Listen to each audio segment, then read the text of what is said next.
Necesitamos medios que no griten, medios que te escuchen sin prejuicios, medios que estén financiados solo por los oyentes. No esperes a otro momento. Hazte mecenas y únete ya a la Resistencia Cafetera. radiocable.com/mecenas. Buenos días, Resistencia. Hace algún tiempo que os escuchaba solo de vez en cuando, un ratito, pero desde hace unos meses, por una situación muy dura, he tenido la oportunidad de escucharos cada mañana, en realidad vuestra tarde desde República Dominicana.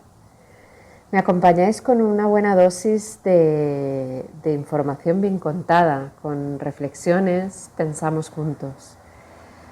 Me encanta ese vuelo que hacéis cada mañana desde lo internacional a lo nacional y bobeando, y me ayuda a seguir indignada con todo este mundo, pero sin parar de intentar luchar, aunque sea un poquito, por lograr algún pequeño cambio. Gracias, Fernando, y a todo el equipo, por tanto. Un abrazo. Son las 8:30 de la mañana. Las 7:30 en la Casa Museo de José Saramago. En Tías, Lanzarote. Buenos días, mundo. ¿Quieres un café? La Cafetera. En el programa La Cafetera de Radio Cable la ha entrevistado Fernando Berlín en La Cafetera. Durante 20 minutos en Radio Cable y dice todo lo que van a escuchar. Mañana en La Cafetera de Radio Cable. Radio Cable, que ha conseguido una auténtica primicia, ha entrevistado esta mañana y ha conseguido situar esa entrevista y lo que le ha dicho en los titulares de todos los... Dirige Fernando Berlín. Cuidado, porque con las cosas que había dicho, que yo le oí la grabación del programa de Fernando Berlín, que lo... Mire, yo parafraseando a Radio Cable, no estás sola. And I promise you this, with me at 1600 Pennsylvania Avenue, no one will lay a finger on your firearms, just as took place for 4 years when I was your president. I will uphold those glorious words, shall not be infringed. You know those words? I think you know those words. You know those words? No pueden haber agentes extranjeros en nuestro país. No. Podemos compartir información, pero son los elementos del Ejército Mexicano, de la Marina, de la Guardia Nacional, los que pueden intervenir, la Fiscalía General de la República. Entonces la DEA lo hizo sin autorización, esta sí, operación de infiltración sin autorización de México. Seguramente. ¿Y esta acción cómo la califica entonces, presidente? Si la DEA una intromisión abusiva, prepotente, que no debe de aceptarse. Car c'était alors laisser les déficits s'accumuler y notre dette augmenter pour les générations futures.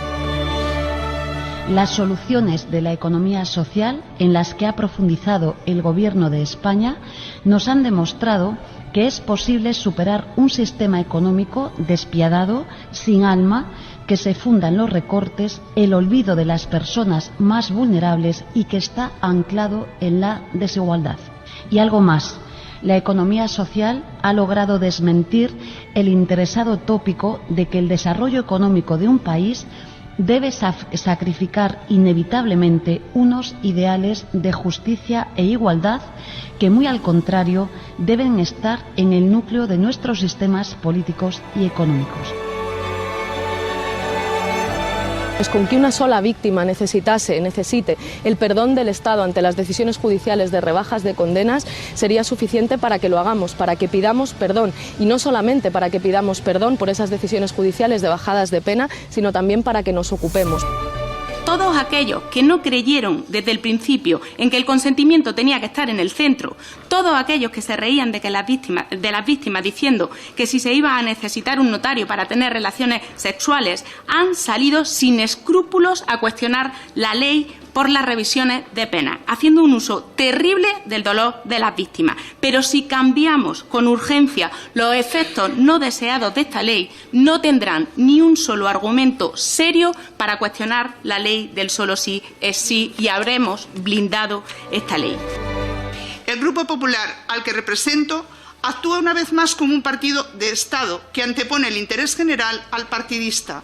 Ante la deriva antes descrita, quiso poner a disposición en diciembre un instrumento legislativo que sirviera cuanto antes para que no se prolongara la vigencia de una norma que tan perniciosos efectos ha causado.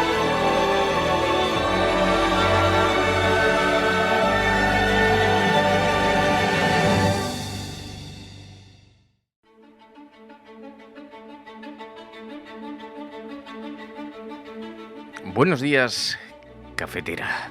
Bienvenidos una mañana más a este programa. Hoy ya sabéis, ya os lo había dicho ayer, hoy en versión de café de puchero, preparado a fuego lento, eso sí, con el mismo cariño, con el mismo mimo y con algo más de cuidado, algo más de tranquilidad. Muy buenos días a todos. Hoy con los periódicos sobre la mesa, son las 7 de la mañana cuando vosotros escuchéis este programa, y con un montón de cosas que tenemos interesantes para contaros, porque ya sabéis que ayer en España el debate sobre la ley que pretendía proteger a las mujeres frente a los abusos se colocó de nuevo otra vez en los medios de comunicación. Ya sabéis que ha provocado reducciones de condena a violadores y abusadores. Sabéis que el Partido Socialista tuvo que recurrir a la derecha, al PP, para reformar esta ley, la conocida como del solo sí es sí.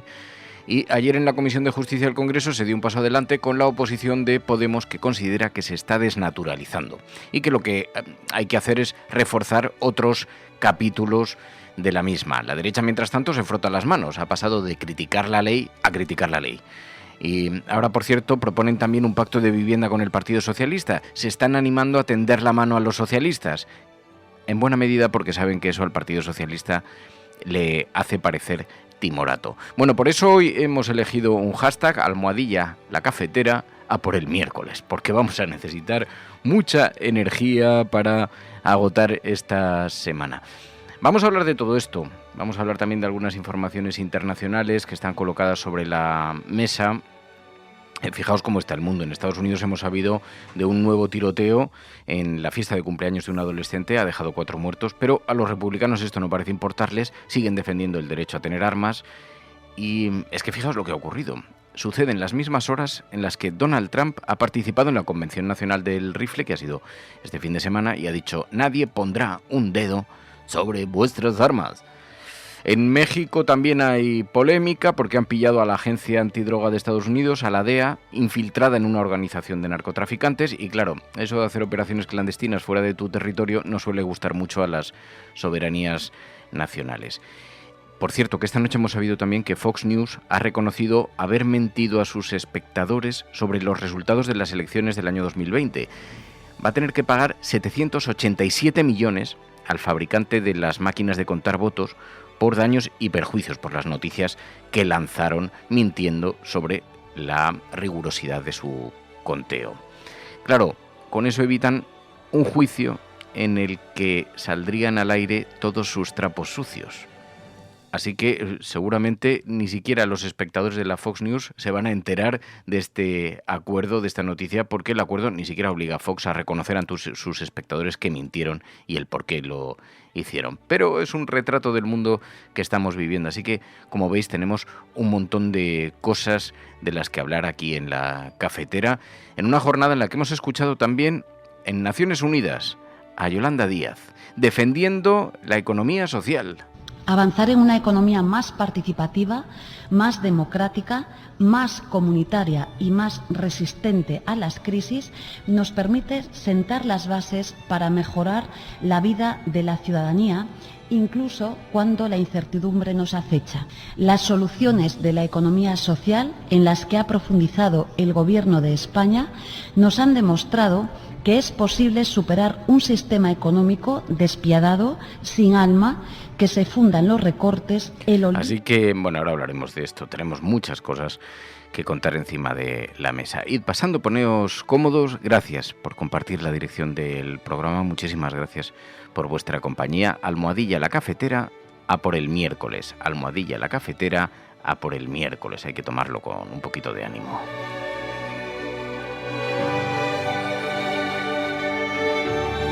Necesitamos medios que no griten, medios que te escuchen sin prejuicios, medios que estén financiados solo por los oyentes. No esperes a otro momento. Hazte mecenas y únete ya a la resistencia cafetera. radiocable.com/mecenas.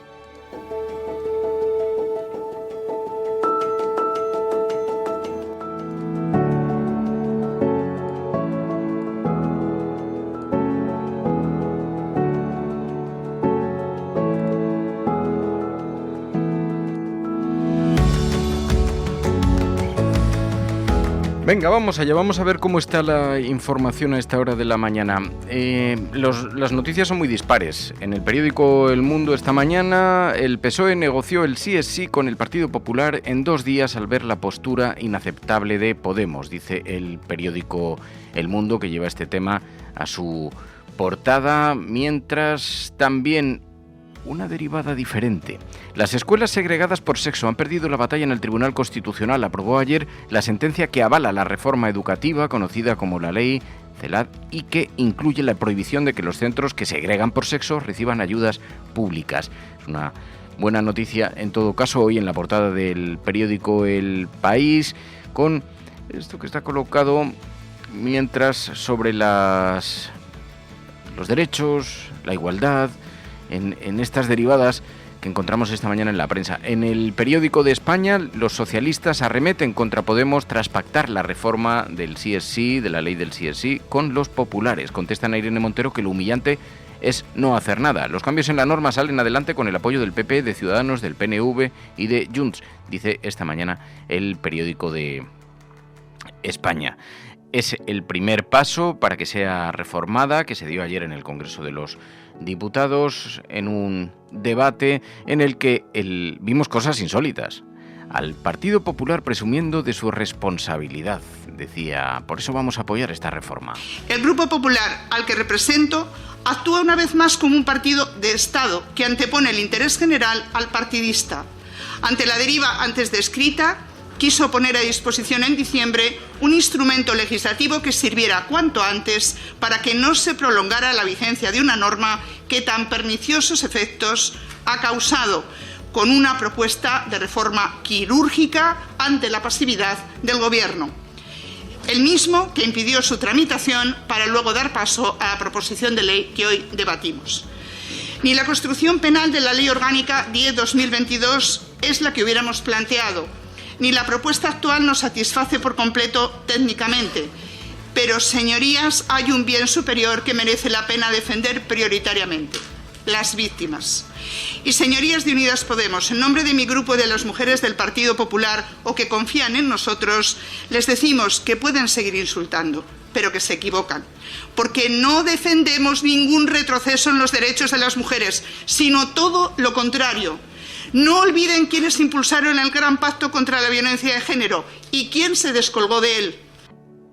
Eso decían desde el Partido Popular y tendían la mano al Partido Socialista para reformar esta ley que ha tenido consecuencias tan negativas. Desde el Partido Socialista defendían reformarla, también señalaban a quienes han estado tanto tiempo criticando esta misma ley: el Partido Popular, la ultraderecha, Ciudadanos. Lo que hacemos hoy con esta reforma es blindarlo, blindar ese cambio de paradigma, porque todos aquellos que no creyeron desde el principio en que el consentimiento tenía que estar en el centro, todos aquellos que se reían de las víctimas diciendo que si se iba a necesitar un notario para tener relaciones sexuales, han salido sin escrúpulos a cuestionar la ley por las revisiones de penas, haciendo un uso terrible del dolor de las víctimas. Pero si cambiamos con urgencia los efectos no deseados de esta ley, no tendrán ni un solo argumento serio para cuestionar la ley del solo sí es sí, y habremos blindado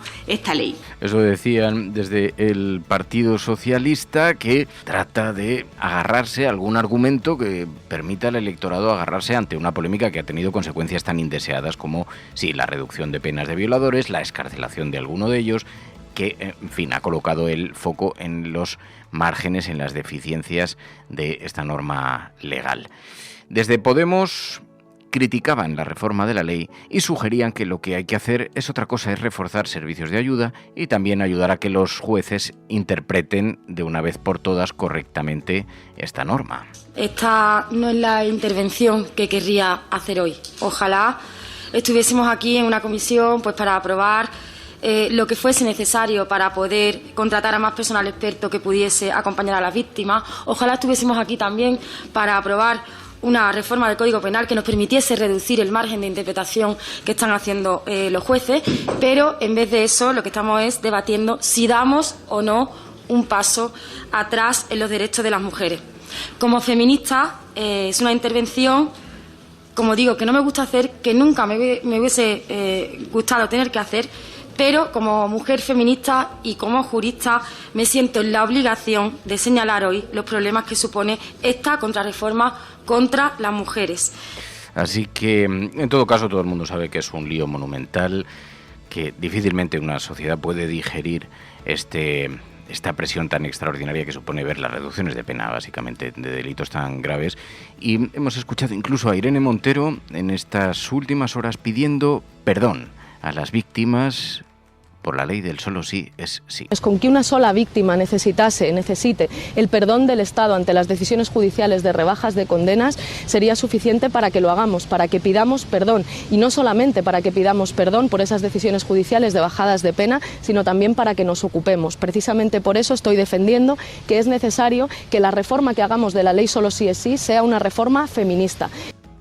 Así que, bueno, con este debate sobre la mesa se da un paso más hacia la reforma de esa ley, donde, ya sabéis, lo que está en discusión es si la ley estaba mal redactada o no, sino que son los jueces los que están haciendo una mala aplicación de la misma o cuál es la fisura. En todo caso, todo el mundo coincide que la reforma que se haga, sea cual sea, no va a evitar que se siga produciendo estas reducciones de pena, porque ya hay una ley que les permitía agarrarse a la condena más suave. Esto es un principio básico del derecho.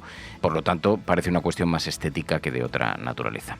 Bueno, mientras tanto, también en la portada de los periódicos, la sequía. La sequía ya se empieza a notar en el precio de los alimentos que no bajan y la preocupación, la extraordinaria preocupación que hay, no solamente por toda esta polémica que ha habido en torno al Parque Natural de Doñana, donde ya lo sabéis que la derecha quería amnistiar unos pozos ilegales y esto ha devuelto el debate sobre la preocupación sobre el agua. Pero, ¿qué hacemos en un país que quiere ser desarrollado, que tiene necesidades de agua? ¿Cuál es el plan hidrológico que necesita? Esto se lo preguntamos ayer a Juan López de Uralde, al ecologista, aquí en La Cafetera, y su respuesta es interesante. ¿Cuál es el plan hidrológico bueno? ¿Cuál es el correcto? Bueno, yo lo que creo es que, en primer lugar, hay que ser conscientes de que el discurso ese de toda el agua que se quiera para todos es insostenible e imposible. Es decir, no hay agua para todo lo que cada uno quiera, ¿no? No hay agua para campos de golf, para desarrollos turísticos, para un impulso al regadío que realmente es descabellado. Es decir, en España tenemos 4 millones de hectáreas de regadío y creciendo, ¿no? Entonces, si cada vez tenemos menos agua, no podemos tener más cultivos en regadío.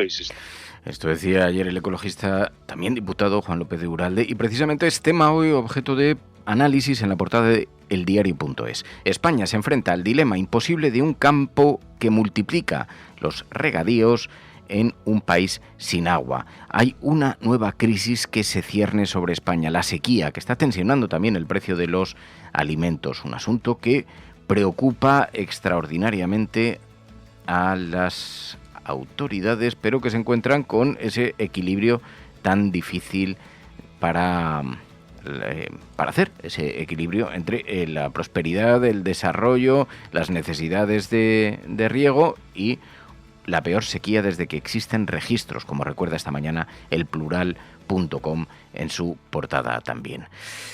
La sequía que deja unas imágenes demoledoras. Bueno, más asuntos en la portada de La Vanguardia. La Unión Europea inyecta 43.000 millones para producir chips frente a Asia, y también hemos visto cómo Juan Carlos I prepara varios viajes a Sanjenjo en los próximos meses. El rey emérito pretende entrenarse con el Bribón en aguas de Pontevedra para competir en el Mundial de Veleros, dice esta mañana el periódico El País. Ya será menos competencia. Bueno, pero estamos viendo esas imágenes hoy en Público.es. El exilio fiscal del emérito hurta una factura millonaria a Hacienda, cuenta esta mañana Público.es, porque Juan Carlos I regresa a España cuando apenas ha transcurrido una semana de la primera campaña de declaración del IRPF, en la que deja de participar como contribuyente español. Así que aquí tenemos nuestro propio lío con esta cuestión. Vamos, si os parece, a ver la información internacional. ¿Dónde están colocados los epicentros informativos? Almohadilla, La Cafetera, a por el miércoles. Programas de radio, de televisión en España, la prensa burlándose de nuestra propuesta. Podrán decir todos los periódicos del mundo lo que quieran. Que la democracia va a ganar. En España, el ex vicepresidente del gobierno... En España finaliza el recuento de votos en los comicios municipales y autonómicos con una participación del 64%. Rodrigo Rato is under investigation. Dejaré lo mejor de mí, para poder estar a la altura de la confianza que ustedes me han entregado. No olvidamos justicia, verdad, respeto. Seguimos. Bueno, pues saludamos ya en este punto a Pilar de la Peña. Pilar de la Peña, buenos días. Hola, buenos días. Con quien vamos a analizar algunas de las noticias que están colocadas en el foco internacional en estas últimas horas, que han sido objeto de análisis. Te quiero preguntar por un capítulo. Escuchábamos el audio en el comienzo del programa, Pilar, y porque me ha llamado mucho la atención esta polémica que ha habido en México a cuenta de una operación de la Agencia Norteamericana Antidroga, de la DEA, que se ha infiltrado dentro de una organización de narcotraficantes, pero ha sentado muy mal en el país. Escuchamos a la DEA explicando la operación de infiltración. EA proactively targeted the Chapitos network, and we followed it across the globe. To China, where the Chapitos partner with Chinese chemical companies and brokers to acquire fentanyl precursors, the ingredients necessary to make fentanyl. To Central America, where the Chapitos work with brokers who help transport fentanyl precursors from China to Mexico. To Mexico, their home base, where the Chapitos run secret laboratories. Bueno, los Chapitos, una organización de narcotraficantes que ha sido infiltrada por la DEA, por la Agencia Antidroga de los Estados Unidos, ha provocado una gran polémica política hasta el punto de que Andrés Manuel López Obrador, el presidente de México, salió públicamente cuestionando esa operación, porque era una operación clandestina que aparentemente no contaba con la autorización de México. ¿No pueden haber agentes extranjeros en nuestro país? No. Podemos compartir información, pero son los elementos del Ejército Mexicano, de la Marina, de la Guardia Nacional, los que pueden intervenir, la Fiscalía General de la República. Entonces la DEA lo hizo sin autorización, esta operación de infiltración sin autorización de México. Seguramente. ¿Y esta acción cómo la califica entonces, presidente? Si la DEA una intromisión abusiva, prepotente, que no debe de aceptarse. Bueno, y decían, Pilar, desde la DEA, que ellos están siguiendo la procedencia del fentanilo, esta droga que está poniendo patas arriba la salud pública en la frontera entre México y Estados Unidos, y que lo está siguiendo por todo el mundo, desde los laboratorios en China hasta los laboratorios en México. Dice que tenían hasta fotos de narcolaboratorios, grabaciones de reuniones entre miembros del cártel de Sinaloa, en fin, que tenían documentación abundante de todo esto, pero detrás de, al final, una polémica política, diplomática.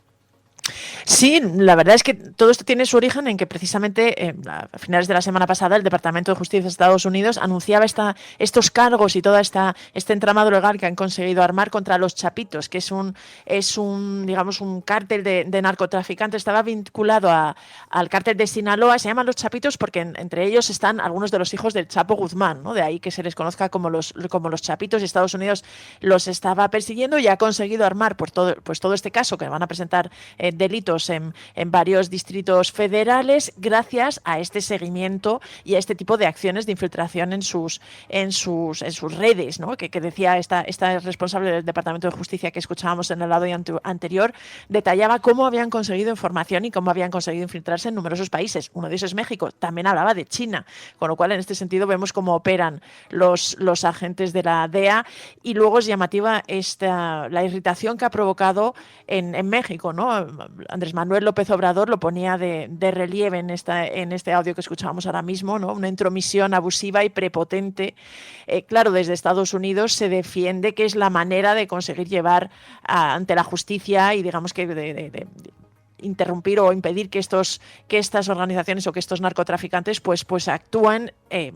Lógicamente Andrés Manuel López Obrador defendía a las instituciones mexicanas. No está claro si esto va a ir más allá, aunque es verdad que desde hace tiempo el presidente mexicano intenta que la relación, digamos, esté en un plano diferente, ¿no? El propio presidente mexicano destacaba que con anteriores líderes, en concreto mencionaba a Felipe Calderón, que es uno de los presidentes mexicanos que tuvo mayor cercanía en este aspecto con Estados Unidos, pues se permitía a los agentes y en general a las instituciones estadounidenses pues llegar, el presidente mexicano decía, hasta la cocina prácticamente, ¿no? Que tenían una relación muy intensa y él era partidario de otro tipo de relación, de una colaboración y de otro tipo de aproximación, ¿no? En ese sentido, pues lo estaba reivindicando con este anuncio. Pero es verdad que es un asunto que está sobre la mesa, ¿no? Hasta qué punto, pues desde Estados Unidos se vulneran todas estas, digamos, la soberanía ajena, y en cambio con la propia son muy estrictos y muy, en fin, y lo llevan muy a gala, ¿no? Simplemente tenemos que recordar el incidente con el globo chino que causó tanto revuelo, aunque ya prácticamente no se ha vuelto a hablar de ello, ¿no? Y ha quedado bastante diluida, pero esta manera de actuar de la DEA que se ponía de manifiesto en esta operación y que luego trae como resultado pues que desde la justicia estadounidense se armen estos casos y se intente pues juzgarlos y llevarlos a la cárcel y acabar con estos narcotraficantes, pues se hacen con este tipo de técnicas. Sí, todo es muy cinematográfico, porque estaba viendo, son 3 infiltrados que desde el año 2017 enviaban información precisa a la DEA de las reuniones de los narcotraficantes, de esta facción de los Chapitos, del cártel de Sinaloa, y han estado allí infiltrados proactivamente en el cártel de Sinaloa y en la red Chapitos, con acceso a los niveles más altos de la organización, los siguieron por todo el mundo, contaba esta agente de la DEA que escuchábamos, Ann Milgram, y bueno, todo esto lo que ha conducido finalmente es a incorporar nuevos cargos penales contra los hijos del Chapo Guzmán, porque los consideran como los principales responsables de la epidemia de fentanilo en la Unión Americana. Tenemos que hablar un día sobre el fentanilo, porque se ha convertido en una droga que ha penetrado profundamente en la frontera entre Estados Unidos y México, está provocando numerosos muertos en Estados Unidos. Claro, se señalaba directamente a México, ahora la DEA señala la procedencia de la droga sintética como a China. Es todo un revuelo gigantesco, porque lo que sí que han conseguido son pruebas directas de que había narcolaboratorios en territorio mexicano que estaba fabricándolo. Pero es una droga peligrosísima que está arrasando la vida de centenares de miles de personas, ¿no? Sí, para que te hagas una idea, creo que ya había matado a cerca de 500.000 de estadounidenses. No se limita a un problema en la frontera. Para Estados Unidos está siendo un problema de salud pública tremendo, ¿no? Es decir, en comparación incluso con las bajas o con las muertes que ha provocado el coronavirus, es que es una cosa como 20 veces más. Estaba viendo algún artículo que habla de que prácticamente mata a 200 personas cada día en Estados Unidos.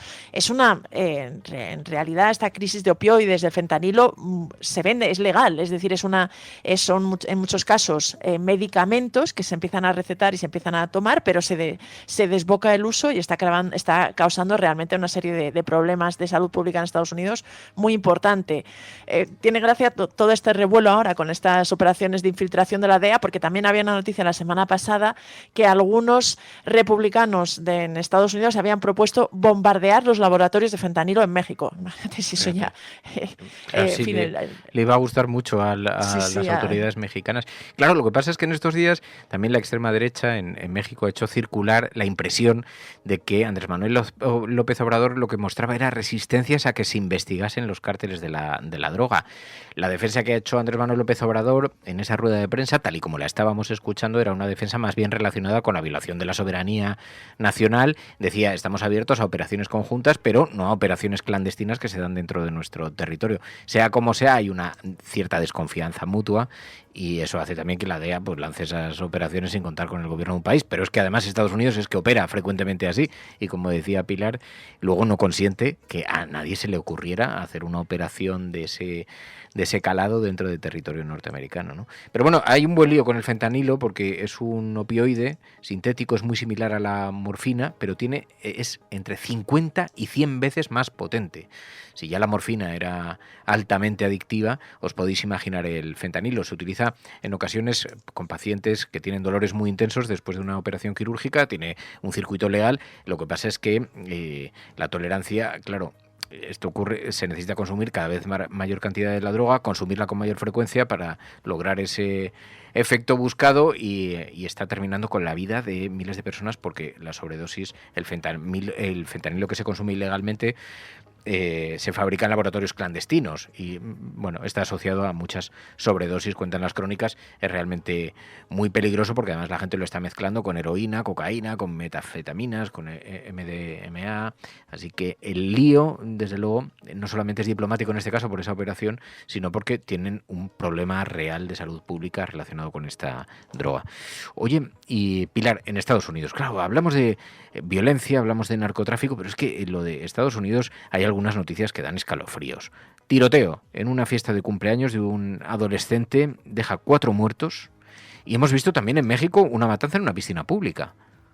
Sí, la verdad es que parece que ambos países tienen más en común de lo que a algunos les gustaría. En este sentido, es llamativo que haya coincidido casi en el tiempo estas dos noticias que bueno, tienen tintes, se refieren un poco a ambas a la violencia, un problema que asola a ambos países, y tienen tintes especialmente llamativos, ¿no? En el caso por ejemplo, del tiroteo en una piscina pública en México que ha dejado pues varios muertos. Me parece que han sido 8 muertos, entre ellos un niño y varias mujeres, que tuvo lugar en una piscina pública y que realmente en la que irrumpieron, parece, varios individuos armados y se pusieron a disparar. Esto vuelve a poner de relieve la violencia que también tiene México, pero ha coincidido con este otro tiroteo en Estados Unidos. No es que sea un caso aislado, si por desgracia son noticias repetidamente, pero que ha sucedido en Alabama, en el estado de Alabama, que ha sido en una fiesta de cumpleaños de un adolescente y que terminó por algún tipo de discusión que se está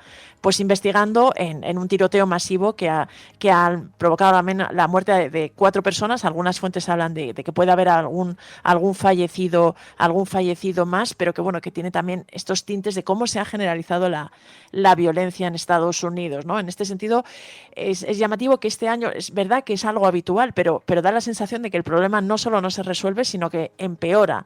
Algunos datos dicen que desde que empezó 2023 ha habido ya 162 tiroteos masivos.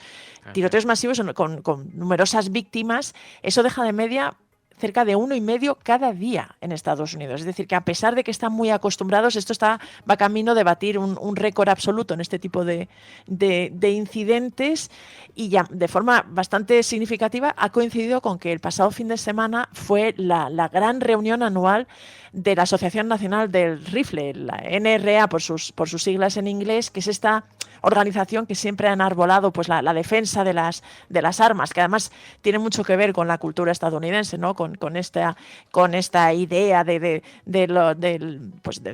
las personas que van en grandes coches con armas, que tienen realmente incluso rifles semiautomáticos y todo tipo de armamento, y que lo consideran como un gran derecho. Se reúnen anualmente, siguen teniendo esta capacidad de marcar la agenda y de influir en el debate público, y en su última reunión, que además algún medio destacaba, dice, es que ha coincidido esta reunión con 326 incidentes con armas de fuego solo en el mismo fin de semana, ¿no? Y cómo el tema de la forma en que se gestionan las armas pues sigue siendo un asunto que divide profundamente al país y que además, como estamos viendo con estas noticias de tiroteos y de incidentes relacionados con las armas de fuego, no parece que tenga avisos de mejorar ni de encontrar o que se pueda encontrar una salida o algún tipo de solución en el corto plazo. Y eso en el caso de Estados Unidos, donde hemos visto a Donald Trump, que ha estado en la Convención Nacional del Rifle, y allí de nuevo, en la apología esta de la posesión de armas en Estados Unidos, Donald Trump ha prometido a los norteamericanos que le voten: conmigo nadie pondrá un dedo en vuestras armas. And I promise you this, with me at 1600 Pennsylvania Avenue, no one will lay a finger on your firearms, just as took place for 4 years when I was your president. I will uphold those glorious words, shall not be infringed. You know those words? I think you know those words. Hay algo interesante porque Donald Trump, en parte en su discurso, también atribuía, de forma retorcida, pero también atribuía a la cultura social actual los grandes asesinatos masivos, los grandes tiroteos masivos, porque decía, esto no ocurría antes. ¿Cómo era esta reflexión que hacía Donald Trump, Pilar?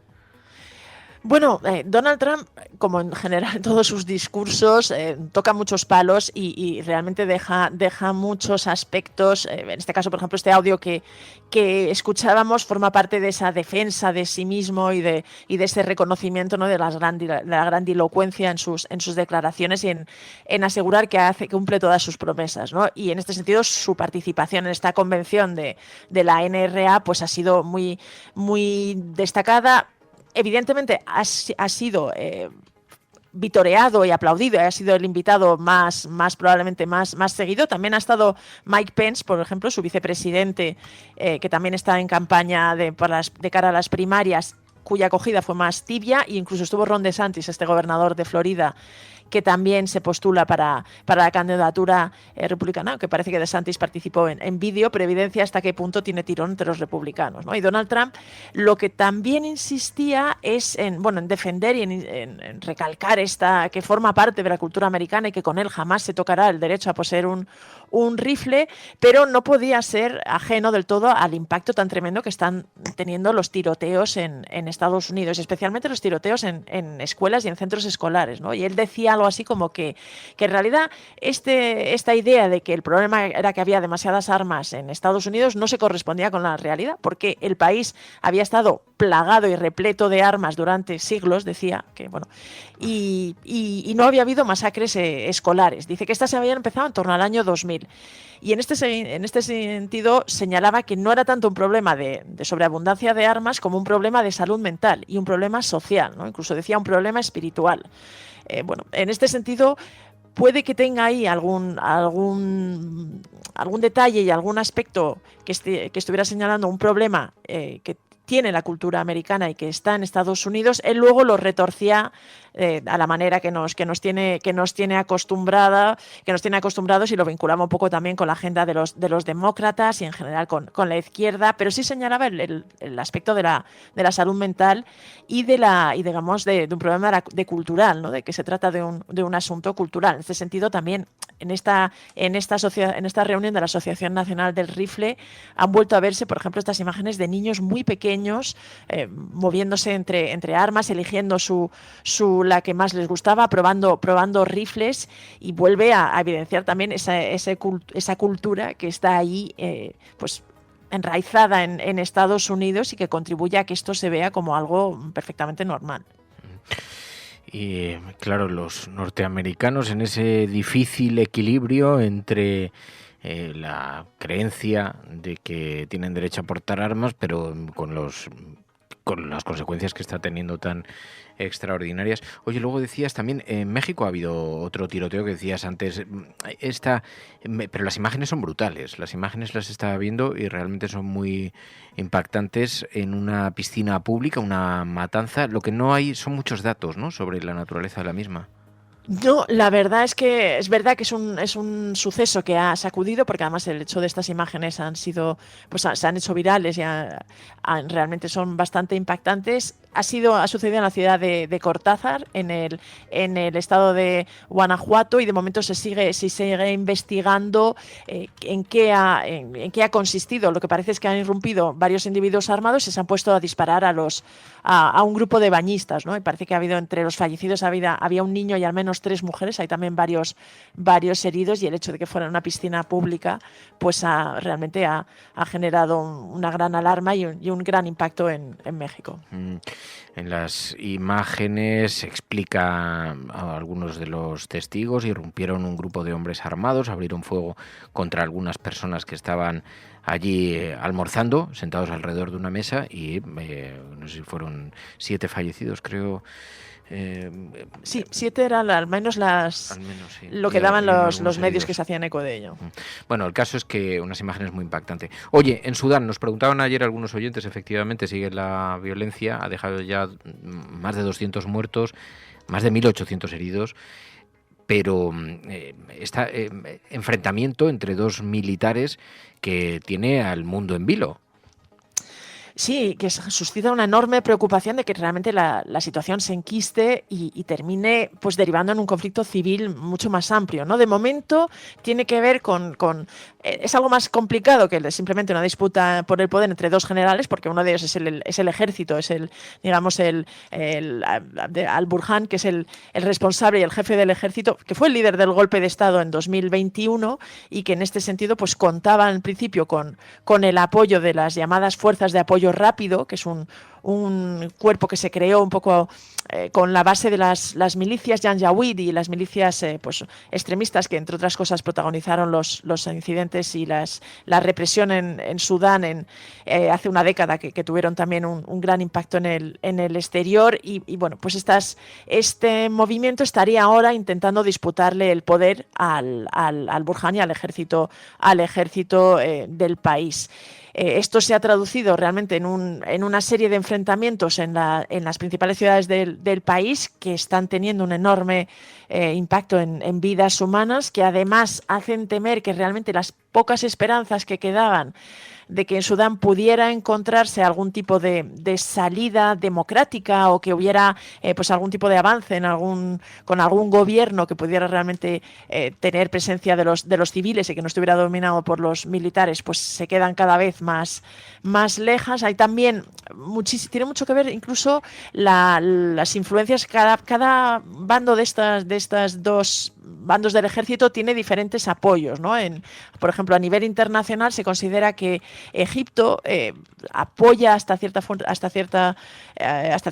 cierta manera y hasta cierto punto digamos al ejército actual, mientras que estas fuerzas de acción rápida o de apoyo rápido tendrían el apoyo de otros países. En concreto se señala que Rusia podría tener algún tipo de vinculación. El grupo Wagner había estado también vinculado con ellos, con lo cual esta crisis en Sudán también tiene derivadas del actual conflicto que se está viviendo en Ucrania, incluso en el mundo, en esta reorganización de los poderes. Y bueno, las informaciones también no están aún demasiado claras sobre la realidad, porque mientras el ejército asegura que sigue teniendo el control de las principales, incluso que no han perdido el control del país, estas fuerzas de acción rápida pues dicen que sí. Hay todavía incertidumbres sobre lo que realmente está pasando y hasta dónde puede llegar, pero se mantiene una gran preocupación por lo que pueda suceder. De hecho, desde Naciones Unidas han pedido un alto el fuego, han pedido que se busque una salida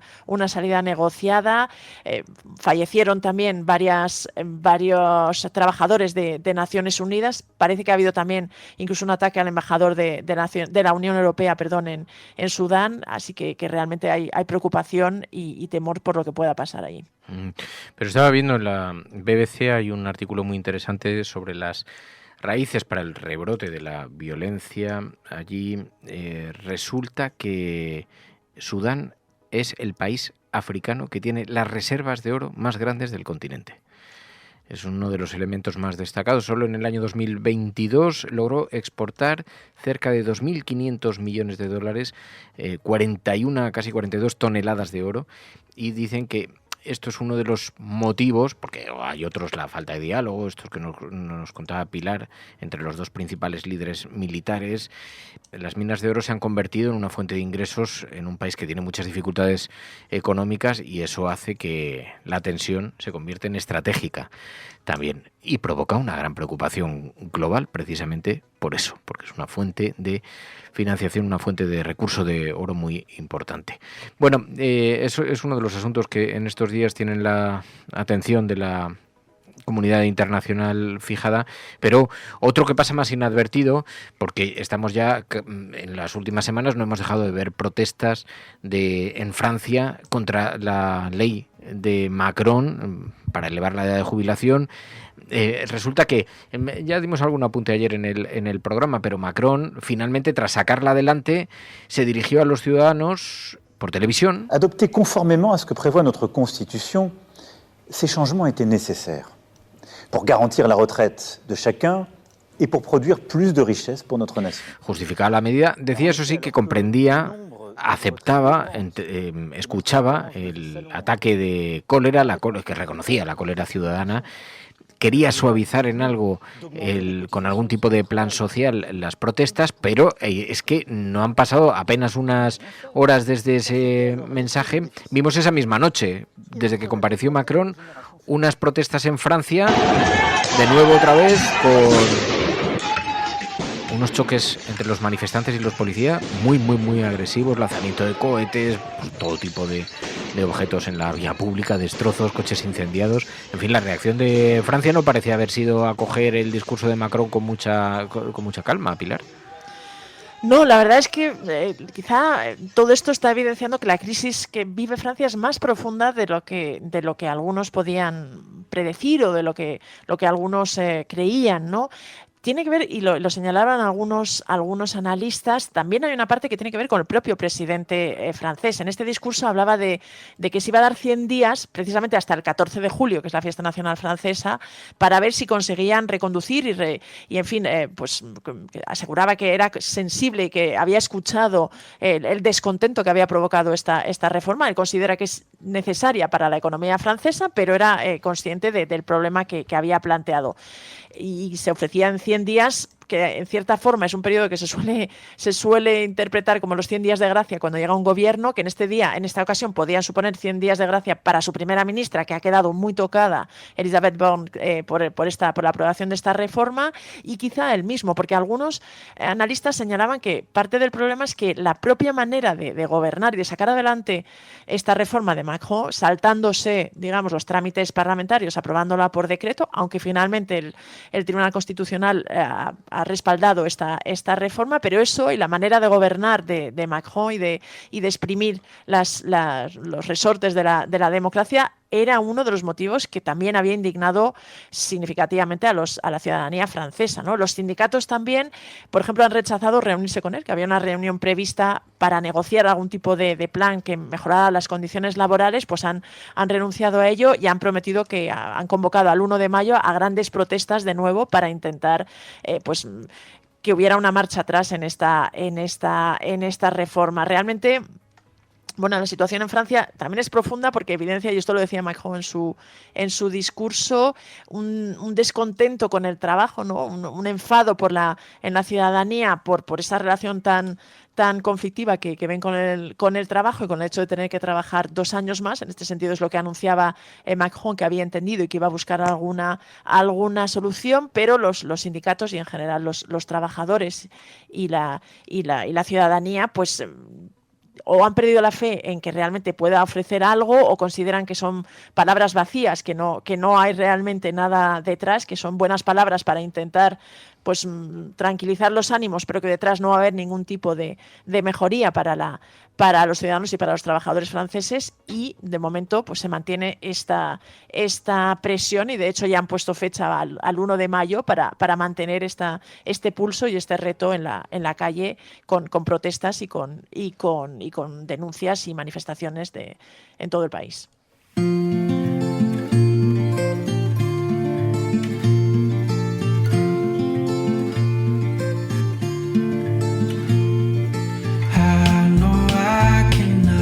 Bueno, siempre decimos, el mundo es un sitio complejo, convulso, no siempre nos regala noticias muy positivas, pero también es uno de los males que acechan a la prensa, que nos hemos acostumbrado a que aquellas cosas que tienen una cierta trascendencia social son aquellas cosas más que tienen una derivada más negativa, una carga más negativa.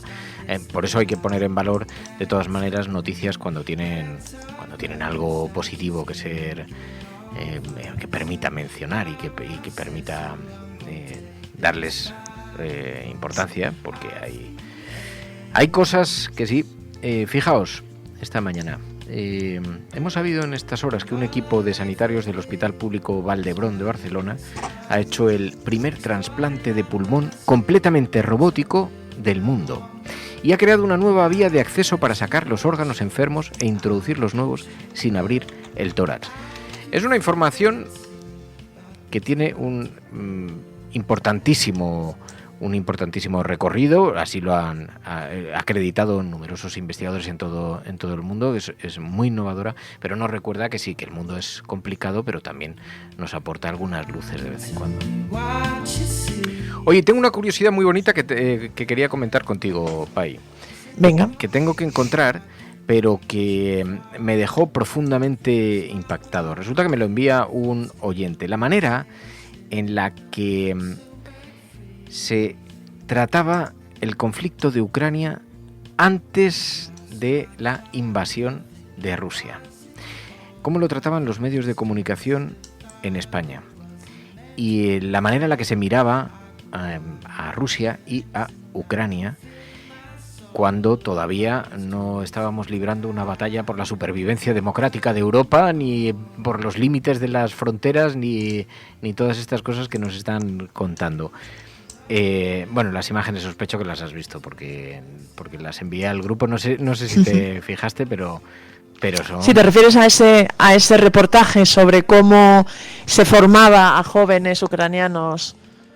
Y los términos que utilizaban para describir la cosa, los términos que utilizaban en la televisión. Aquí nada de gincanas ni carreras de sacos. Vestidos con uniforme militar, los chavales, entre 8 y 18 años, realizan actividades tan educativas como aprender a disparar, salir vivo de una emboscada o armar una K-47. Todo regado con un poquito de propaganda anti-Moscú, por si algún día les toca combatir a los separatistas prorrusos del este de Ucrania.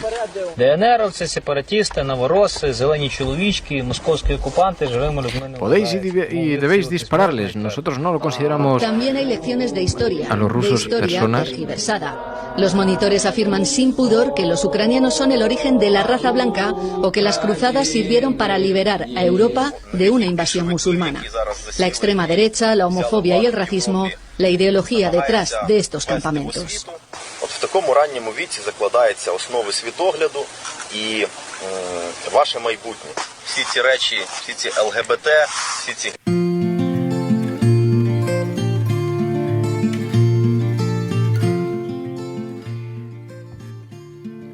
Un reportaje emitido en la 2 se hablaba muy diferente de Ucrania, sobre Ucrania en aquella época, hasta que en el año 2022 el año pasado se produjo la invasión y cambió el relato. Bueno, podía ser un reportaje específico.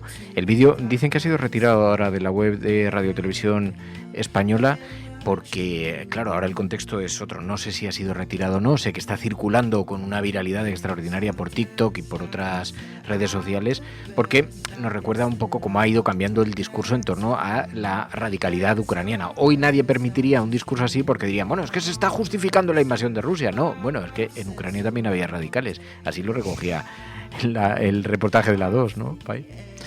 Sí, o sea, volvemos a ver cómo en estos asuntos los blancos y negros nunca son la norma, ¿no? Siempre hay muchos grises. Desde el primer momento, además, es que ahora se ha olvidado, pero el argumento que dio Vladimir Putin para justificar al poco de iniciarse la invasión de Ucrania y la operación militar en Ucrania era que iban a desnazificar Ucrania. En este sentido, bueno, pues claro, volvía a ser intervenir, o sea, bombardear un país con ese objeto cuando es evidente que, y estos reportajes pues ponen de relieve que claro que había casos de actitudes fascistas y nazis en Ucrania. Es cuestionable hasta qué punto eso estaba instalado. Probablemente, además, este reportaje se hacía en la región de Donetsk, donde desde 2014 realmente estaban viviendo una suerte de guerra civil y donde había matanzas tanto por parte del ejército ucraniano como por parte de los prorrusos, con lo cual había ahí un conflicto enquistado.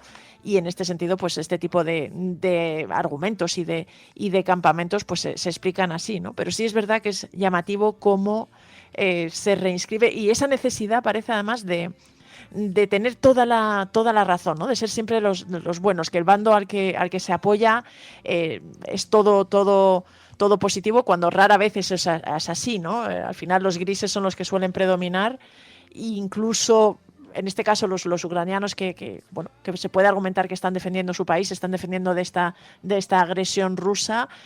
Sin embargo, también tienen comportamientos que son cuestionables y que incluso podrían consistir pues violaciones de los derechos humanos e incluso crímenes de guerra, ¿no?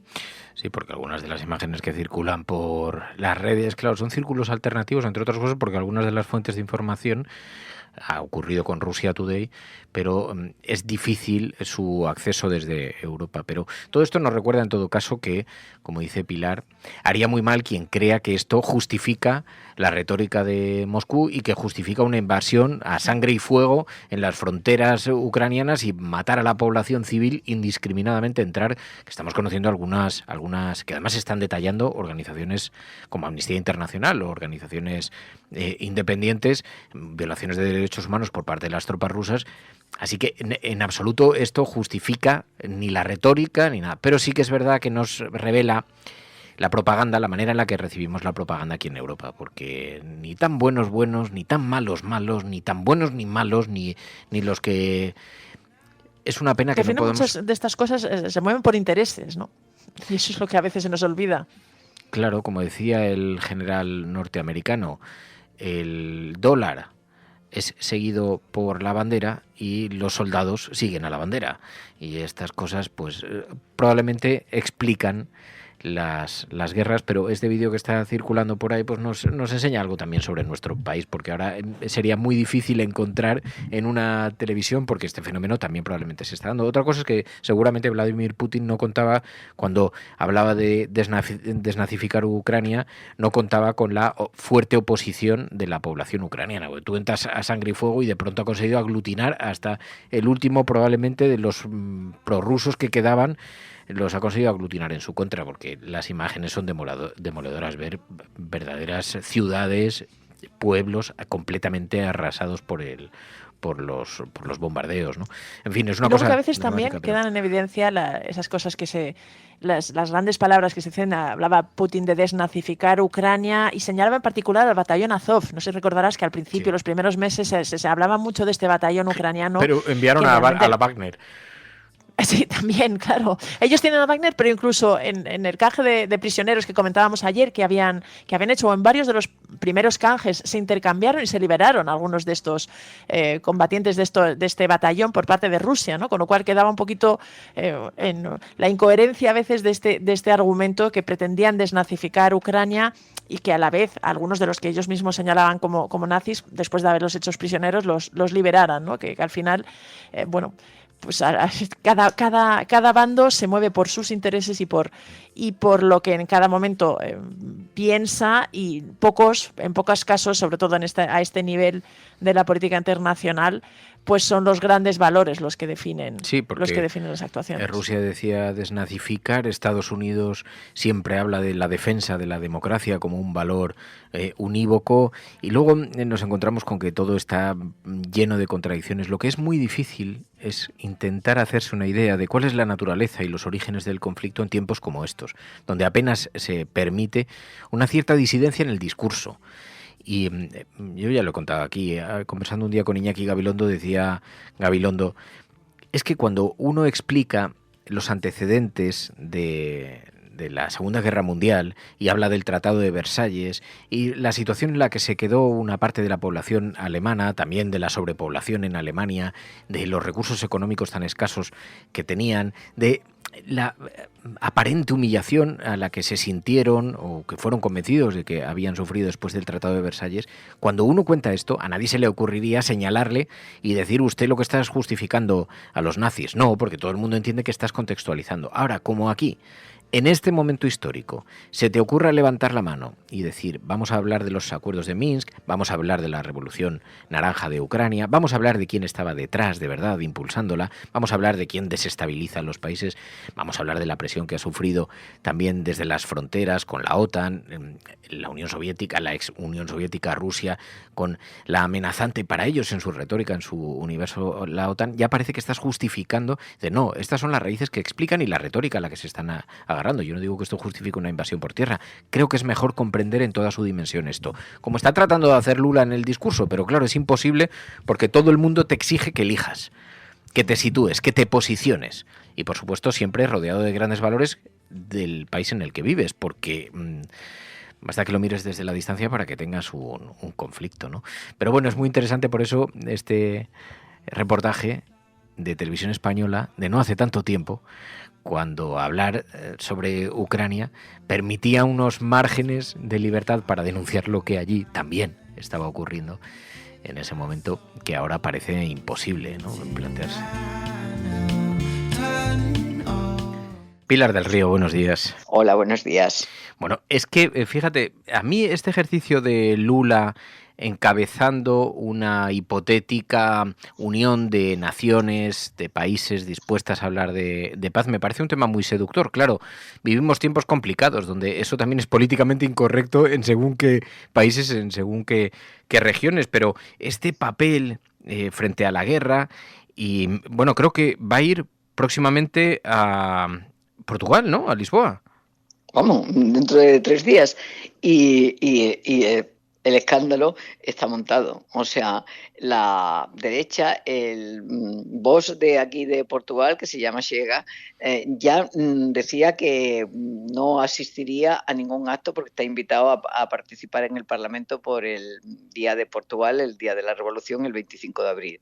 Y como jefe de Estado de país hermano, amigo, vendría a hablar al Parlamento. Y ya Vox no iba a ir, o sea, el Vox de aquí. Y ahora resulta que después de las declaraciones que ha hecho en China y en los Emiratos Árabes, pues ahora ya son también los otros partidos los que están poniendo objeciones. Y se ha armado un tinglao por las declaraciones que ha hecho Lula sobre la guerra de Ucrania, que además en los comentarios es como si ya él hubiera apostado no por Rusia. A veces pienso que están hablando de la Unión Soviética, que ya no existe. Totalmente. Y él lo único que ha dicho es que Europa debía de estar más involucrada en el proceso de paz. Simplemente ha dicho eso, pero lo han tergiversado de una manera que se ha montado un escándalo total. Qué tiempos tan difíciles de todas maneras, porque un discurso que coloca el foco sobre la necesidad del diálogo, de la cooperación, de la bilateralidad, no de la unilateralidad, de la complejidad. También, evidentemente, Europa tiene un papel significado en el conflicto con Ucrania, donde se ha posicionado claramente. A nadie le sorprende eso, no es porque lo diga Lula, es que es parte de la retórica europea tan señalando tan directamente a Rusia y donde se ha posicionado claramente, lo cual convierte a Europa, tiene su propio papel en esto y no es precisamente muy independiente, como decía el propio Lula. Claro, hablaba de la OTAN, el Atlántico Norte, y él hablaba desde otros países que se espera que puedan tener una intervención decisiva. ¿Cuáles serían esos países? Evidentemente China es importantísimo, pero están también los Emiratos Árabes, pero por supuesto está también Brasil, que es una potencia, y podrían estar otros países de Latinoamérica que, junto con otras voces morales como la del Papa o como la del secretario general de la ONU, están pidiendo que haya ejercicios de paz. ¿Y a quién se lo piden? Pues a los vecinos de Rusia. Claro, a los vecinos de Rusia, claro, que son los que están más cerca y que los que están más presionados, los que están recibiendo pues toda la emigración y de alguna manera los que están sosteniendo y mandando elementos para que la guerra continúe. Y este hombre dice, la guerra es inmoral y hay que pararla. Entonces, él no está declarando culpables ni inocentes, él no está entrando en esos juicios, él se mantiene en que hubo una agresión a Ucrania. Y esa agresión a Ucrania no ha sido rectificada. Lo que dice es que ya hay que acabar con esta historia, que hay que acabar, que hay que llegar a un acuerdo, hay que poner paz. Entonces, bueno, pues para Estados Unidos es una posición profundamente problemática y para otros partidos de Europa y sobre todo aquí en Portugal, dada la visita, pues es un motivo de escándalo y de vergüenza. Se ha llegado a decir que no se puede recibir, que no puede venir al Parlamento, que él no puede hablar, que no está autorizado. En definitiva, están montándole un cirio por haber pedido la paz. Es increíble. ¿Qué tiempos tan complicados vivimos? De todas formas, el 25 de abril se está preparando este aniversario de la Revolución, es festivo y se está preparando con muchísima emoción también, ¿no? Pues fíjate, es que es el 49 aniversario y de alguna manera cuando se celebre este año se entra ya en una dinámica del 50 aniversario de la Revolución y se está viviendo en la sociedad de una manera que no se había vivido años anteriores, quizás por la magia de la fecha, la magia del cincuentenario. Entonces, que venga a Lula al Parlamento no es para celebrar el 49 aniversario de la Revolución, es de alguna manera abrir un año que va a ser de festejo y de profundización de la democracia en todo el país, de la democracia en las escuelas, de la democracia en la sociedad, de la democracia en la resistencia, de la democracia en las propuestas. Entonces se están preparando exposiciones.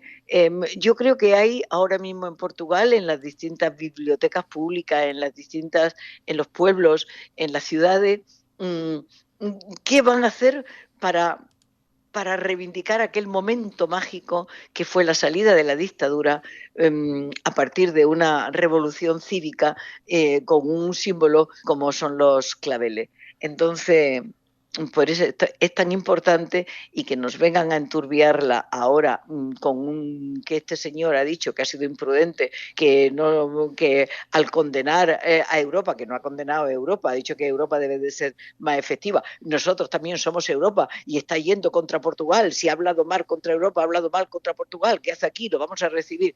En fin, todas estas cosas que se pueden llegar a decir los que tienen que vivir a veces provocando solo y exclusivamente escándalo. Claro, ¿qué ocurre en esta fecha? Oye, que hay muchas cosas también en esta fecha que son interesantes, pero estaba viendo lo del premio Camões a Chico Buarque, que no lo aceptó mientras estaba Bolsonaro. Fíjate, desde hace un montón de años que es el premio Camões, es el premio como el Cervantes en España o en el español, mejor dicho. Es el premio más importante de portugués. Entonces se lo dieron hace varios años, pero se lo tenía que entregar Bolsonaro y él de la mano de Bolsonaro no recibía nada porque Bolsonaro, recordad que había dicho que él votaba el impeachment contra Dilma en honor y homenaje al militar que la torturó. O sea, y no voy a describir las torturas, ya las describí una vez y muchos de la resistencia me dijeron que había sido muy fuerte, pero recibió unas torturas enormes.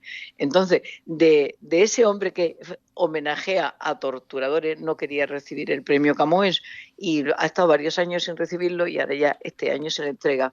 Y en un acto así simbólico y bonito va a ser el día 24. No puede ser el 25 porque, entre otras cosas, él tiene que viajar. El 24 va a ser, y van a estar los presidentes de la República de Brasil y el presidente de la República Portuguesa, que ideológicamente están cada uno en la antípoda, pero son dos personas que respetan la cultura, que respetan los valores, que son demócratas. Y entonces Marcelo Rebelo de Sousa y Lula da Silva le van a entregar el premio Camões a Chico Buarque y va a ser una ceremonia muy bonita en Sintra y bueno, espero poderla contar. Porque, eso te iba a decir, ¿estarás? ¿Puede que estés? Pues mira, me han invitado, sí. O sea, estoy muy sorprendida, pero a los 3 actos de Lula me han invitado y me sorprende. Decía el otro día alguien, estuviste con él en la cárcel, obviamente cuando él estaba en la cárcel fui a visitarlo, pues era lógico que estuviera en la cena, pero hoy ya me han invitado al Parlamento y también con Chico Buarque, eso me lo había dicho él, así que sí voy a estar en los 3 sitios. Que nos lo cuentes la semana que viene. Chico Buarque, el poeta, cantante, guitarrista, compositor, dramaturgo, el novelista brasileño que recibe este premio Camões y con todos estos actos que hay previstos para los próximos días. Pilar del Río, gracias Pilar, muchísimas gracias. Seguimos en contacto y a tener un buen día. La Cafetera no es solamente un programa de radio. La Cafetera es tu compañía. Si valoras el rato que pasamos juntos, apóyala. radiocable.com/mecenas. Pero bueno, por eso es tan interesante que intentemos abrir el foco y hablar de la información internacional desde una perspectiva algo más sosegada, porque en este caso ha sido muy evidente que alguien decía el otro día, ¿cuánto tiempo tardarán en darle la espalda a Zelensky? A algunos de los aparentemente aliados férreos con los que cuenta ahora mismo. Es que hay que recordar que Estados Unidos se convirtió en el gran aliado de Osama Bin Laden contra los rusos en Afganistán. Y había que ver las películas, la película de Rambo, en el que veíamos a Stallone elogiando el valor y la fuerza de esos tenemos un montón de ejemplos, Pilar. Sí, la verdad, de cómo esa idea de el enemigo de mi enemigo es mi amigo ha creado una serie de monstruos y de casos que realmente, pues bueno, se dan la vuelta y de pronto te estallan en la cara, ¿no? Esta idea muy americana en la política exterior, al menos americana, no únicamente americana, pero que sí que ellos han enarbolado, pues en este caso sí que lo pone de relieve. Veremos a ver qué pasa con Zelensky, veremos a ver qué pasa o tendremos que esperar a ver qué pasa con Ucrania, pero sí, hay veces que la propia vida te pone ante un dilema y ante una situación que nos permite comprender un poquito mejor el mundo en el que vivimos. Eso no quiere decir que nos dé explicaciones muy claras ni que nos dé tampoco aproximaciones muy brillantes, pero sí colocamos las cosas un poco en entredicho. Hoy el pueblo ucraniano está defendiendo su casa, su vida, sus recursos y se encuentran con un país que está entrando a sangre y fuego. Están defendiendo a sus familias, ahí hay poco más que aportar. Pero fijaos cómo es la historia, sin tratar de justificar nada. Vaya por delante que esto es un discurso elaborado para adultos y que además está surgiendo sobre la marcha en la conversación. Pero Rambo y Afganistán. Pero fíjate que también, en ese sentido, la noticia que comentábamos ayer, ¿no? Este anuncio de veto de algunos países europeos, entre ellos Polonia, que ha sido uno de los grandes aliados, de los grandes defensores de Ucrania, y que querían vetar los cereales, las exportaciones o la entrada en el país del cereal ucraniano, que es una de las vías, digamos, de las salidas económicas que se está dando a Ucrania ante el bloqueo de su economía y ante la situación que está viviendo. Y sin embargo, algunos países europeos ya estaban poniendo sus propias pegas porque afectaba a sus propios agricultores y a su propio sector económico, ¿no? En este sentido también es una evidencia de cómo las alianzas se hacen y se deshacen a veces con mayor facilidad de la que podría pensarse. Además, Estados Unidos tiene un largo expediente de equivocaciones eligiendo aliados, porque luego se le vuelven en contra. Son situaciones muy diferentes, son escenarios, tiempos diferentes, pero sirva también un poquito como ejemplo para la reflexión. Rambo y Afganistán. Vemos a Rambo atravesando los desiertos afganos a lomos de un caballo junto a los talibán. Años después atentarían contra las Torres Gemelas, desembocaría en una guerra, en una invasión, pero le vemos atravesando las montañas afganas, acompañando a esa guerrilla, los talibán, y entrevistándose con los pastunes, con los jefes de los clanes. Esto es Afganistán. Alejandro Magno intentó conquistar este país. Luego Genghis Khan, más tarde los británicos. Y ahora los soviéticos. Pero los afganos son luchadores, nunca han sido derrotados. Los viejos enemigos hicieron una oración sobre mi pueblo. ¿Quieres oírla? Muy bien. Dice: líbranos, Señor, del veneno mortal de la cobra, de las garras del tigre y de la venganza de los afganos. ¿Comprende su significado? No os andáis con chiquitas. Sí. Algo parecido. Rambo siempre con un lenguaje sofisticado. Un discurso elaborado. Con un discurso muy elaborado y con una gran capacidad para la retórica. Bueno, es igual, o sea, en realidad vemos numerosos ejemplos de esto. También hemos visto en otras películas, en series de televisión, hemos visto la reivindicación de los luchadores vascos ocultos en las montañas que luchan contra la invasora España. Esto lo vimos en un capítulo de MacGyver, o sea que hay algunas cosas, hay algunas aproximaciones a la realidad desde Estados Unidos que son bien llamativas, pero bueno, nos sirven un poco para reflexionar, como digo. Que yo no me canso de ver estos audios porque es que sí, lo sé. No, me encanta porque de alguna manera ves que todo es mucho más débil de lo que parece, con las grandes posturas, ¿no? Con las grandes posiciones, con las grandes certezas. Y dices, bueno, bien, hoy es esto, vamos a ver dentro de un tiempo en qué acaba, ¿no?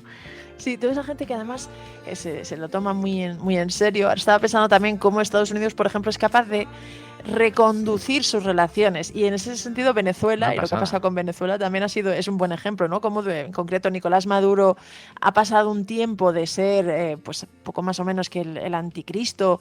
Incluso desde Estados Unidos se intentó impulsar la presidencia de Juan Guaidó, y después con el estallido de la guerra en Ucrania, pues se diseñaron, o sea, digamos, se rehabilitó un poco su figura internacionalmente. Ha sido un paria durante varios años, y sin embargo últimamente está de nuevo vinculado, y parece que de nuevo hacer negocios con Venezuela pues vuelve a estar dentro de lo admisible, ¿no? Yo no estaría muy seguro de cuánto tiempo durará eso, porque ya hemos visto otra vez a Nicolás Maduro con un lenguaje bastante duro contra Estados Unidos, y Estados Unidos también con un lenguaje muy duro contra la Venezuela de Maduro, por la falta de diálogo entre el gobierno y la oposición.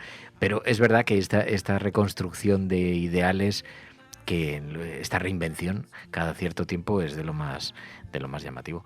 Bueno, más cosas que tenemos aquí en la cafetera, porque esto es la cafetera. Si lo estás escuchando, no estás sola.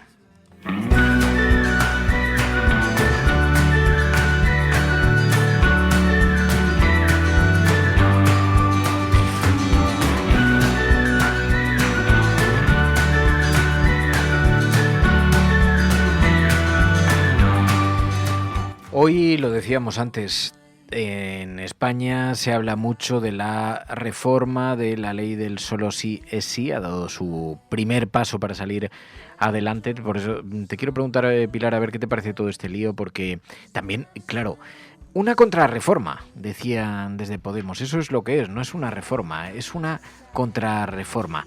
Y es interesante porque hemos visto a Irene Montero pidiendo perdón a las víctimas, como se les ha reclamado tanto por activa y por pasiva. Fue Pedro Sánchez en esta misma semana, también este mismo fin de semana, pidió perdón a las víctimas. Fue una entrevista por escrito. El Partido Popular ha dicho de perdón nada. Si quiere que dimitan, o haga que dimitan sus ministros, los responsables, que haya consecuencias. Pero Irene Montero también, siguiendo ese ejemplo. Con que una sola víctima necesite el perdón del Estado ante las decisiones judiciales de rebajas de condenas sería suficiente para que lo hagamos, para que pidamos perdón. Y no solamente para que pidamos perdón por esas decisiones judiciales de bajadas de pena, sino también para que nos ocupemos. Precisamente por eso estoy defendiendo que es necesario que la reforma que hagamos de la ley solo sí es sí sea una reforma feminista.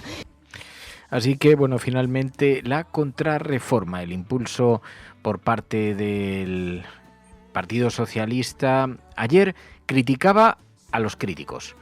y hizo una defensa al Partido Socialista. Lo que hacemos hoy con esta reforma es blindarlo, blindar ese cambio de paradigma, porque todos aquellos que no creyeron desde el principio en que el consentimiento tenía que estar en el centro, todos aquellos que se reían de las víctimas diciendo que si se iba a necesitar un notario para tener relaciones sexuales, han salido sin escrúpulos a cuestionar la ley por las revisiones de penas, haciendo un uso terrible del dolor de las víctimas. Pero si cambiamos con urgencia los efectos no deseados de esta ley, no tendrán ni un solo argumento serio para cuestionar la ley del solo sí es sí. Es que lo de la coherencia brilla por su ausencia, porque en efecto hemos visto cómo defendían aquí que esa ley iba a perjudicar enormemente a los hombres, que se iba a convertir en el ejemplo de las acusaciones injustificadas y que iban a colocar a los hombres como permanentes sospechosos. Claro, pero en cuanto se aprobó, luego ya se giraron las tornas. Algo se ganó con esta ley. Los que no parecían convencidos de la gravedad del asunto ahora parece que sí que lo están, Pilar. Sí, la verdad, ese es un aspecto positivo por buscar y por encontrarle otro. Yo de todas formas estaba pensando con Irene Montero, con esta petición de perdón que hacía después de que lo hiciera Pedro Sánchez. Eso se venía pidiendo desde el Partido Popular. Ahora ya que ha llegado no vale, porque no es necesario, ¿no? En este sentido también nos vuelve a mostrar cómo en el discurso, en el debate político, pues este tipo de recursos no se busca tanto los argumentos, sino más las consignas y que te refuercen. Pero de nuevo creo que lo triste y lo preocupante de todo esto es que se trata de una ley muy importante que realmente podía introducir un cambio en el paradigma y que podía introducir algún tipo de cambio en la cultura que hay en España con este asunto. El riesgo es que se eche para atrás y por esta polémica pues se revierta, ¿no? Y en este sentido pues sería deseable que hubiera un poquito más de profundidad y de sentido de Estado y de visión en este asunto, y no tanto interés cortoplacista. Bueno, lo que estás pidiendo imposible. Ayer Podemos, cuando contestaban precisamente a esto, decían desde el partido político, habríamos esperado poder anunciar algunas modificaciones nada relacionadas con esto, porque ayer era la ponencia en la Comisión de Justicia, que es la que está estudiando esta modificación, y se hace a través de una enmienda transaccional. Y decían desde Podemos, en lugar de esta modificación, nosotros hubiéramos preferido que se hubieran hecho todas estas otras cosas. Esta no es la intervención que querría hacer hoy. Ojalá estuviésemos aquí en una comisión pues para aprobar lo que fuese necesario para poder contratar a más personal experto que pudiese acompañar a las víctimas. Ojalá estuviésemos aquí también para aprobar una reforma del Código Penal que nos permitiese reducir el margen de interpretación que están haciendo los jueces, pero en vez de eso lo que estamos es debatiendo si damos o no un paso atrás en los derechos de las mujeres. Bueno, el caso es que, claro, porque ponían de ejemplo desde Podemos, esto es interesante, cuando, creo que lo habíamos recordado aquí, cuando el Partido Socialista aprueba la Ley de Igualdad se encontró con numerosos problemas en los tribunales. En lugar de enmendar la ley, lo que hicieron fue reforzar los servicios de asistencia, reforzar también la información adecuada, la formación específica para jueces en esa materia y una serie de cuestiones para atacar lo que consideraban que era una mala interpretación de la ley. Era por lo que estaba abogando básicamente Podemos. Finalmente lo que sale adelante es esta contrarreforma. Yo lo que no me atrevo a decir, Pilar, pues estaba antes reflexionando en torno a eso, si esto va a tener consecuencias electorales, ¿qué consecuencias puede tener? Porque lo que es probable es que con esta ley las reducciones de penas se sigan produciendo. Queda todavía mucho tiempo hasta las elecciones, pero ya hablo en términos básicamente electorales porque sobre la ley, la desprotección, creo que hay elementos además que son bastante claros, bastante evidentes, que tampoco cabe mucho debate, pero las consecuencias electorales sobre esto, ¿a ti qué te parece? Bueno, es complicado predecir, además hablamos de dos elecciones este año, ¿no? Que en este sentido las consecuencias pueden ser de un tipo para una y de otro para la siguiente, tengo la sensación, ¿no? Yo creo que esto realmente afectaría más a las generales que a las municipales, aunque las municipales son las anteriores, en el caso de que tenga algún efecto, ¿no? A ver, yo creo que todos los que han comprado el discurso que la ley era una chapuza, estaba mal hecha y Unidas Podemos con esto ha demostrado que no tiene capacidad para estar en un gobierno, que es el discurso que se fomenta desde la extrema derecha, no eran votantes susceptibles de Podemos, ¿no? Totalmente. Entonces, quizá en ese sentido el impacto es menor. Tengo la duda de qué puede pasar con los votantes del Partido Socialista, ¿no? Con si a las feministas sí pueden considerar, y porque además el Partido Popular, como decías, va a estar utilizando este argumento y lo va a estar utilizando contra el Partido Socialista, si eso puede tener un efecto precisamente sobre el Partido Socialista, o si ellos también esto lo han calculado, y también el hecho de presentarse como garantes o como capaces de reflexionar y de corregir errores, pues van a intentar ponerlo de relieve y quizá también reivindicarlo. Es complicado, la política realmente tiene esa capacidad a veces de cambiar o de generar interpretaciones y efectos curiosos. Yo ahora mismo no me atrevo a predecir nada, no me considero en capacidad de ser capaz de predecir qué efecto puede tener. Bueno, el tiempo lo dirá. Ojalá se consiga proteger mejor a las mujeres, ojalá se consiga una menor indefensión por parte de los afectados de la violencia de género tan dramática, y ojalá permita a partir de ahora poner el foco en esos otros aspectos a los que se refiere Pilar, que diferentes organismos internacionales han considerado que son muy importantes para luchar contra esta lacra de la violencia de género. Pilar de la Peña. Sobre todo que estemos hablando de esto, ¿no? De los efectos electorales de estas medidas, que es cierto que es una cosa que está en el debate, ¿no? Pero que se nos olvida lo importante, ¿no? Estamos más pendientes del árbol que del bosque. Sí, lo que pasa es que a mí eso me causa una cierta preocupación, porque muchas veces hay algo de impudicia en esto, en hacer la lectura electoral de estas materias, pero es exactamente lo que está haciendo el Partido Popular con estas críticas, porque es un permanente desgaste, un intento de desgaste básicamente político, el que crea haber allí un despertar de la conciencia de la derecha en España. Es que no ha oído la mitad de los debates, y es curioso que al Partido Popular todas las demás estrategias, las que están relacionadas con la economía, las que están relacionadas con otros elementos de desgaste, la división en el entorno del gobierno, todo eso no le está funcionando, y esta es que es de lo más eficaz, con lo cual no tienen ningún pudor a utilizarla en los contextos más extraños, porque le preguntas por cualquier otra cosa y te sacan lo de la ley del solo sí es sí, ¿no? O sea que, pero bueno. Pilar, gracias, Pai, muchísimas gracias. Gracias a todas.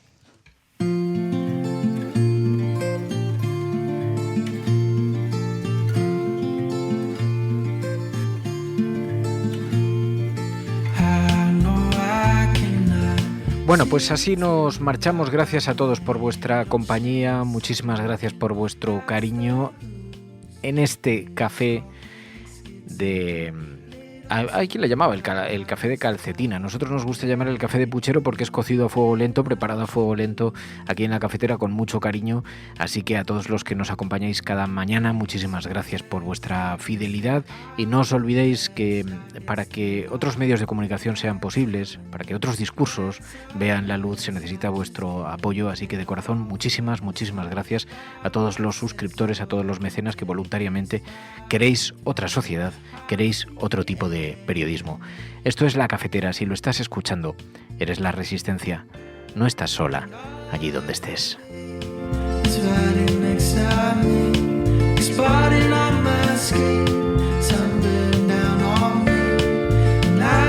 ¿Te ha gustado el programa de hoy? Invita tú a esta ronda de café haciéndote suscriptor de La Cafetera. radiocable.com/mecenas.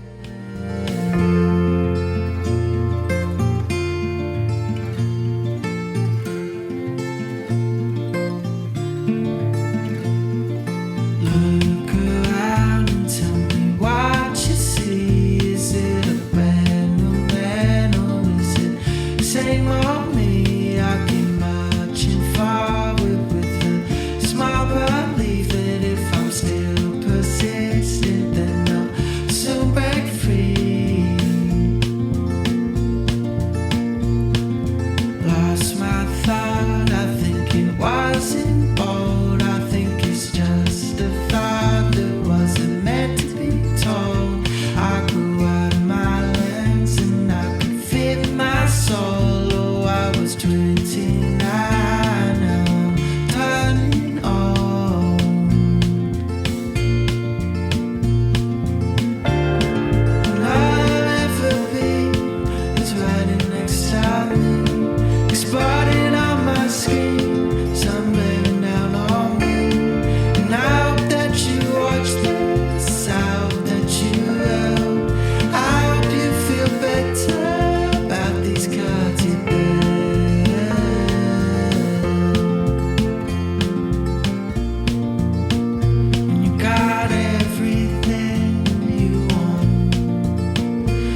special I can call